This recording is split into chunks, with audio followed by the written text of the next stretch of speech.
ദൈവ തിരുനാമത്തിന് സ്തോത്രം ചെയ്യുകയും സ്തുതിക്കുകയും ചെയ്യുന്നു. കർത്താവിനാൽ അനുഗ്രഹിക്കപ്പെട്ടവരായ ദൈവത്തിൻ്റെ മക്കളെ, കർത്തൃദാസന്മാരെ, സന്തോഷത്തോടെ ഈ നല്ല ദിവസം ദൈവത്തിൻ്റെ തിരുവചനവുമായി നിങ്ങളുടെ അടുക്കൽ വരുവാൻ, വചനത്തിൽ നിന്ന് ലളിതമായ ചില ചിന്തകൾ നിങ്ങളോട് പങ്കുവയ്ക്കാൻ സ്വർഗസ്ഥനായ ദൈവം തരുന്ന ഈ അവസരത്തെ ഓർത്ത് ഒത്തിരി ദൈവത്തെ സ്തുതിക്കുന്നു.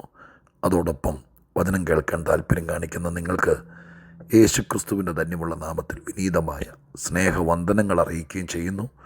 പ്രാർത്ഥനാ പുരസ്സരം ദൈവവചനത്തിനായി നമുക്ക് കാതോർക്കാം. ഏറിയ പരിചയമുള്ളൊരു വേദവാക്യം ഇന്നെൻ്റെ ശ്രദ്ധയിൽപ്പെട്ടത് നിങ്ങളോട് പറയാൻ തുടങ്ങട്ടെ. ഫിലിപ്പിയ ലേഖനം 4-ാം അധ്യായം അതിൻ്റെ 7-ാമത്തെ വാക്യം ഞാൻ നിങ്ങളെ വായിച്ചു കേൾപ്പിക്കാം.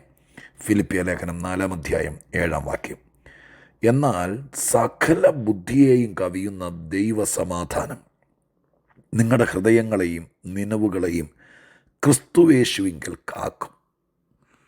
ഹൃദയങ്ങളെയും നിനവുകളെയും ക്രിസ്തുവേശുവിങ്കൽ കാക്കും. ദൈവത്തിൻ്റെ സമാധാനം അതൊരു മനുഷ്യന് കിട്ടുക എന്ന് പറയുന്നത് ഈ ഭൂമിയിൽ ജീവിച്ചിരിക്കുമ്പോൾ എന്ത് കിട്ടുന്നതിനേക്കാൾ ഏറ്റവും ശ്രേഷ്ഠമാണ്. ഈ ലോകം നമുക്ക് ആകുല ചിന്തകൾ തരുന്നതാണ്. ഈ ലോകം നമുക്ക് വല്ലാത്ത മനോദുഃഖങ്ങളും നൊമ്പരങ്ങളും, നമുക്ക് ഭീതിജനകമായിരിക്കുന്ന ചിന്താകുലങ്ങൾ സമ്മാനിക്കുന്നതാണ് ഈ ലോകം. ആളുകളുടെ സംഭാഷണം, നമ്മുടെ ജീവിത അനുഭവം, നമുക്ക് വിരോധമായി പ്രവർത്തിക്കുന്ന പൈശാചിക ശക്തികൾ നിമിത്തമുള്ള പ്രഹരങ്ങൾ, ഇതെല്ലാം നമ്മളെ വല്ലാതെ കുഴയ്ക്കും. ഈ സമയത്ത് നമ്മെ ഏറ്റവും അധികം പിടിച്ചു നിർത്തുന്നത് ദൈവിക സമാധാനമാണ്, ദൈവത്തിൻ്റെ സമാധാനം. കർത്താവ് പറഞ്ഞു, ഞാൻ എൻ്റെ സമാധാനം നിങ്ങൾക്ക് തരാം. ഇവിടെ പൗലോസ് പറയുന്നു, ദൈവത്തിൻ്റെ സമാധാനം. ആ സമാധാനത്തിൻ്റെ ഗുണമാണ് ഈ വാക്യത്തിനകത്ത് എഴുതിയിരിക്കുന്നത്. ആ ദൈവത്തിൻ്റെ സമാധാനം എന്താ ചെയ്യുന്നത്? സകല ബുദ്ധിയെയും കവിയുന്ന ദൈവത്തിൻ്റെ സമാധാനം. വാക്കുകൾ തന്നെ ചിന്തിച്ചാൽ എത്ര ശ്രേഷ്ഠവും എത്ര ആഴവും ഉള്ളതാണെന്നറിയാമോ? ഈ ലോകത്തിലെ എല്ലാവരുടെയും സകല ബുദ്ധി എന്ന് പറഞ്ഞാൽ എന്താ? ഈ ലോകത്തിലെ സകല ആളുകളുടെയും ബുദ്ധി ഒന്നിച്ചു കൂട്ടിച്ചേർത്താൽ, രണ്ടുപേരുടെ ബുദ്ധികൾ ഒന്നിച്ച് വർക്ക് ചെയ്യുമ്പോൾ അതിൻ്റെ ആശയങ്ങൾക്ക് മാറ്റം വരും, ഇല്ലേ? ഇപ്പം കുഞ്ഞുങ്ങൾ തന്നെ, പഠിക്കുന്ന കുഞ്ഞുങ്ങൾ തന്നെ പരീക്ഷയ്ക്ക് മുമ്പ്, 10ാം ക്ലാസ്സിലെ പരീക്ഷ നടക്കുമ്പോൾ പരീക്ഷ ഹോളിൽ കയറുന്നതിനേക്കാൾ മുമ്പ് 5-8 കുട്ടികൾ പഠിക്കുന്ന പോലെ ഒരുമിച്ചിരുന്ന് വരാനിരിക്കുന്ന ചോദ്യങ്ങളും പഠിപ്പിച്ച പോർഷനുകളൊക്കെ തമ്മിൽ പറയും. ഇപ്പോൾ ഒരാൾ പറയും, ഒരു ഐഡിയ പറയും, അങ്ങനെ അവർക്ക് പഠനം എളുപ്പമാക്കും. ഇതുപോലെ തന്നെ തല പുകഞ്ഞിരിക്കുന്ന വിഷയത്തിന്മേൽ 2 പേർ തമ്മിൽ സംസാരിക്കുമ്പോൾ, അഥവാ 2 പേരുടെ ബുദ്ധി, 3 പേരുടെ ബുദ്ധി ഒന്നിച്ചു ചേരുമ്പോൾ ഒരു പുതിയ കാര്യം വെളിപ്പെട്ട് വരും, ഒരു പുതിയ രീതി വെളിപ്പെട്ട് വരും. അങ്ങനെയൊക്കെയാണല്ലോ പല കാര്യങ്ങൾ നടക്കപ്പെട്ടിരിക്കുന്നത്. അപ്പോൾ 2-4 പേരുടെ ബുദ്ധി ഒരുമിച്ച് കൂടിയാൽ അതൊരു വലിയ കാര്യമായി മാറും. അങ്ങനെയാണെങ്കിൽ സകല ബുദ്ധി എന്ന് പറയുന്നത് ഈ ഭൂമിയിൽ കിട്ടാവുന്ന അണ്ടർസ്റ്റാൻഡിങ് മേഖല, കിട്ടാവുന്ന സോഴ്സുകൾ മുഴുവൻ ഉപയോഗിച്ചാലും ആ ബുദ്ധിക്ക് മീതെ തരുന്ന ദൈവത്തിൻ്റെ സമാധാനം, അതെങ്ങനെ ഒന്ന് പറഞ്ഞ് മനസ്സിലാക്കുക. ചില ആളുകൾ ചോദിക്കത്തില്ല, ഇത്രയൊക്കെ ആയിട്ട് നീ എങ്ങനെ പിടിച്ചു നിന്നേ? അയ്യോ, ഇത്രയൊക്കെ സഹിച്ചിട്ടും നീ ആയിട്ടാട്ടോ ജീവിച്ചിരിക്കുന്നേ. ചിലരോടെങ്കിലും പറഞ്ഞിട്ടില്ലേ? നിങ്ങളത് കേട്ടിട്ടുണ്ടോ? എന്നാ കാരണം എന്നറിയാമോ? നമുക്ക് കല്ലുപോലുള്ളൊരു ഹൃദയമുള്ളത് കൊണ്ടല്ല, എന്തു വന്നാലും നേരിടാൻ തക്കവണ്ണം കരിങ്കല്ല് പോലത്തെ ഒരു മനസ്സുള്ളത് കൊണ്ടും അല്ല. പിന്നെയോ, എല്ലാ ബുദ്ധിക്കും മീതെയുള്ളൊരു സമാധാനം നമുക്ക്, ദൈവസമാധാനം നമുക്ക് കിട്ടി. ആ സമാധാനം നമ്മളെ ഭരിക്കുകയാണ്. ആ സമാധാനം നമ്മളിൽ വർക്കൗട്ട് ചെയ്യുക. അതാണല്ലോ ഈ വാക്യത്തിൻ്റെ ഉള്ളടക്കം. ആ സമാധാനം നമ്മളിൽ പ്രവൃത്തി തുടങ്ങിയ ആ സമാധാനം എന്താ ചെയ്യുന്നത്? നമ്മുടെ ഹൃദയങ്ങളെയും നിനവുകളെയും ക്രിസ്തുവേശുവിങ്കൽ കാക്കും. ചുരുക്കി പറയാം, നിനവുകൾ എന്ന് പറഞ്ഞാൽ നമ്മുടെ ചിന്താമണ്ഡലങ്ങൾ, നമ്മുടെ മൈൻഡ്. നമുക്ക് ആ ഒരു പദം മാത്രം എടുക്കുക. ഇതൊരു വലിയ പുതിയ നിയമത്തിലെ പൗലോസിൻ്റെ ഏറ്റവും പ്രധാനപ്പെട്ട ഒരു ഭാഗമാണിത്. അതുകൊണ്ട് അത്രയും വിശാലമായി പറയാൻ നമുക്ക് ഈ ചുരുങ്ങിയ സമയം കൊണ്ട് കഴിയില്ല. പക്ഷേ അതിനെ ഒന്ന് ചുരുക്കി ലളിതമാക്കാം. നമ്മുടെ ചിന്തകളെ കാക്കുന്ന ദൈവത്തിൻ്റെ സമാധാനം. ഹൃദയവും ചിന്തയും കാക്കുക. അപ്പം നമ്മൾ കാക്കപ്പെടേണ്ട, സൂക്ഷിക്കപ്പെടേണ്ട, ശരിക്കും കീപ്പ് ചെയ്യപ്പെടേണ്ട ചില മേഖലകളാണ് നമ്മുടെ ചിന്തകൾ. ചിന്ത സൂക്ഷിച്ചില്ലെങ്കിൽ ചിലപ്പോൾ നമ്മൾ പെട്ടുപോകും. പല വിഷയങ്ങൾക്കും, പല നാണക്കേടിനും, പല കലാപങ്ങൾക്കും, പല യുദ്ധങ്ങൾക്കും കാരണമായത്, പല തകർച്ചയ്ക്കും കാരണമായത് നമ്മളിൽ കയറൂരി വിട്ട ചിന്തകളാണ്. ചിന്തിക്കാനിപ്പോൾ ആർക്കാ പാടില്ലാത്തത്? വൈകുന്നേരമാകുമ്പോൾ ഉറക്കം വരാതെ കിടക്കുമ്പോൾ എന്തൊക്കെ ചിന്തിച്ചു കൂട്ടാം. ആ ചിന്തകൾ സൂക്ഷിക്കപ്പെട്ടില്ലെങ്കിൽ, അഥവാ അത് ചുമ്മാ ഇരുന്ന് ചിന്തിക്കാം. അങ്ങനെയാണ് ദൈവം മനുഷ്യനെ സൃഷ്ടിച്ചിരിക്കുന്നത്.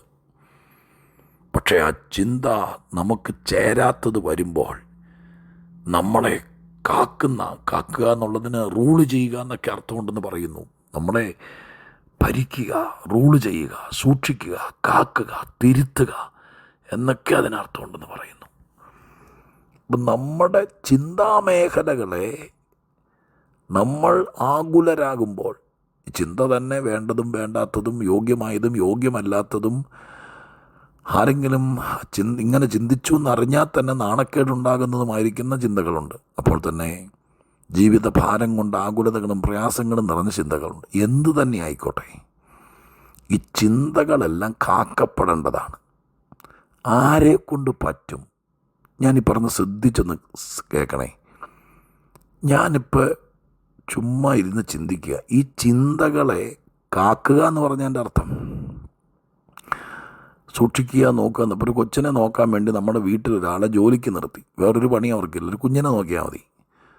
കുഞ്ഞ് വൈകുന്നേരം ആകുമ്പോൾ മുറ്റത്തേക്ക് ഇറങ്ങുന്നു, ഓടിക്കളിക്കുന്ന പ്രായമോ ഓടിക്കളിക്കും. താഴെ കിണറുണ്ട്, അപ്പുറത്തേക്ക് മറിഞ്ഞു വീഴാൻ സാധ്യതയുണ്ട്. അപ്പോൾ ഈ കുഞ്ഞോടി കളിക്കുമ്പോൾ ആ കുഞ്ഞിനെ മറിഞ്ഞു വീഴാതെ, താഴത്തേക്ക് പോകാതെ, അപകടത്തിൽപ്പെടാതെ ആ കുഞ്ഞ് അങ്ങോട്ടും ഇങ്ങോട്ടും ഓടണം.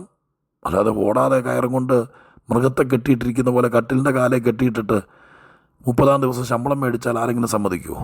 പറ്റിയല്ല. കുഞ്ഞിൻ്റെ കൈയും കാലും ഓടണം, മുറ്റത്തോടെ ഓടണം, കളിക്കണം, ചിരിക്കണം, ചാടണം, ഇതൊക്കെ ചെയ്യണം. പക്ഷേ കുഴി ചാടരുത്, താഴെ പോകരുത്, കൈയും കാലും ഓടിയരുത്. കൊച്ചിനറിയില്ല, വേണ്ടാത്തടത്തേക്ക് ഓടിപ്പോയിട്ട് ബെല്ലും ബ്രേക്കും ഇല്ലാതെ 5 അടി താഴ്ചയിലേക്ക് വീഴരുത്.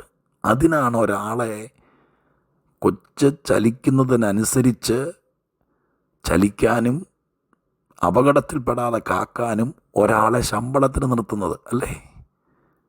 ഇതുപോലെ മനസ്സോടിക്കളിക്കുമ്പോൾ, എൻ്റെ വാക്ക് നിങ്ങളൊന്ന് മനസ്സിലാക്കണേ, മനസ്സിനെ പിടിച്ച് കൂട്ടിലടയ്ക്കാൻ പറ്റും. എന്നാലും നമ്മൾ ഡിപ്രഷനായി പോകത്തില്ലേ? മനസ്സിനെ പിടിച്ച് കൂട്ടിലടച്ച പിന്നെ നമ്മുടെ ജീവിതം ഇല്ലാതെ പോകത്തില്ലേ?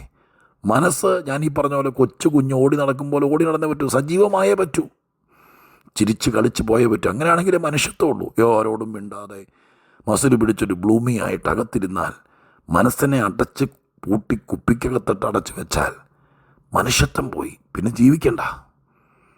മനസ്സ് പാറിപ്പറന്ന് നടക്കുമ്പോൾ തന്നെ പോകണം. അങ്ങനെയാണ് മനസ്സിൻ്റെ സിസ്റ്റം. പക്ഷേ ഞാൻ ഈ കുഞ്ഞിൻ്റെ കാര്യം പറഞ്ഞതുപോലെ കുഴി ചാടരുത്, 5 അടി പൊക്കത്തിൽ നിന്ന് താഴെ വീഴരുത്, കിണറ്റിലേക്ക് മറിഞ്ഞു വീഴുന്നത് ഓടിച്ചെന്ന് കൈവരി തകർത്ത് താഴെ പോകരുത്. അതിന്